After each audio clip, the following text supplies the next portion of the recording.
ગુજરાત રાજ્ય માધ્યમિક અને ઉચ્ચતર માધ્યમિક શાળાઓના આચાર્યોનું 52મું શૈક્ષણિક અને વહીવટી અધિવેશન આજે યાત્રાધામ અંબાજી ખાતે શિક્ષણ મંત્રી કુબેરભાઈ ડિંડોરના અધ્યક્ષસ્થાને યોજાયું હતું। મંત્રી કુબેરભાઈ ડિંડોર અધિવેશન સ્થળે પહોંચતા તેમનું ઉષ્માભર્યું સ્વાગત કરાયું હતું। આદિવાસી સંસ્કૃતિ મુજબ ઢોલ સાથે તેમને પ્રવેશ કરાવાયો હતો। તેમની સાથે બોટાદના ભજનાનંદ આશ્રમના મહંત સ્વામી આત્મારામ સરસ્વતી પણ જોડાયા હતા। શિક્ષણ મંત્રી કુબેરભાઈ ડિંડોર તેમજ સ્વામીએ દીપ પ્રગટાવી આ અધિવેશનને ખુલ્લું મૂક્યું હતું। અંબાજી ખાતે યોજાઈ રહેલા આ 2 દિવસીય અધિવેશનમાં ગુજરાતના શિક્ષણવિદો દ્વારા શિક્ષણને સર્વોચ્ચ શિખરે પહોંચાડી રાષ્ટ્રને આદર્શ નાગરિકો આપવાના આશયથી જ્ઞાનગોષ્ઠી કરવામાં આવશે। અંબાજી ખાતે યોજાઈ રહેલા આ અધિવેશનમાં ઘણા પ્રશ્નોની રજૂઆત કરાઈ હતી, જેમાં આચાર્યોને 300 રજાઓનું રોકડમાં રૂપાંતર કરવા, ફાજલનું રક્ષણ આપવા તેમજ ગ્રાન્ટેડ શાળાઓમાં સ્માર્ટ ક્લાસ આપવાની માંગ સાથે જૂની પેન્શન યોજના લાગુ કરવા પણ માંગ કરાઈ હતી।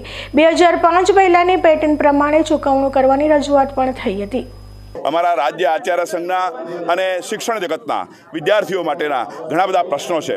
એ પ્રશ્નો સરકારમાં અમે રજૂઆત કરી હતી। મોટાભાગના અમારા પ્રશ્નો ઉકલી ગયા છે, પણ હજી અમારા થોડા પ્રશ્નો બાકી છે।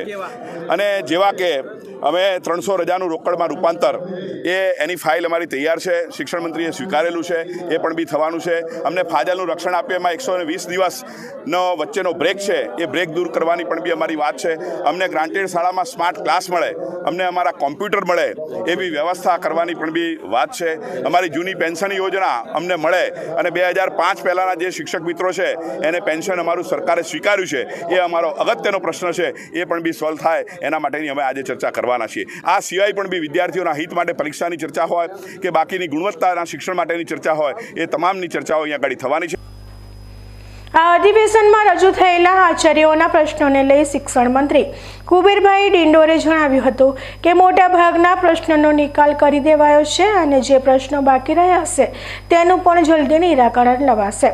નેશનલ એજ્યુકેશન પોલિસીનું પાલન થાય તે બાબતને પણ તેમણે ખૂબ જરૂરી ગણાવી હતી।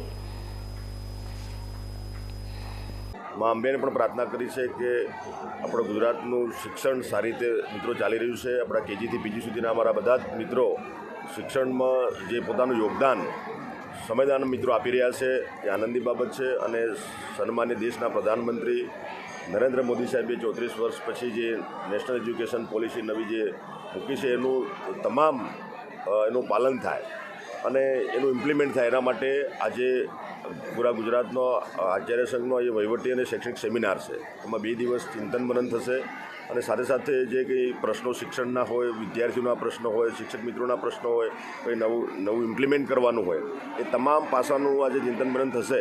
અને બાકી જે રાજ્ય સરકારે અમારા શિક્ષક મિત્રોના જે કંઈ પ્રશ્નો હતા એમાં લગભગ બધા જ પ્રશ્નો ઉકેલ્યા છે અને ઉકેલની દિશામાં છે, અને બાકી રહેલા જે પ્રશ્નો હશે એ પણ અમે ઉકેલીશું।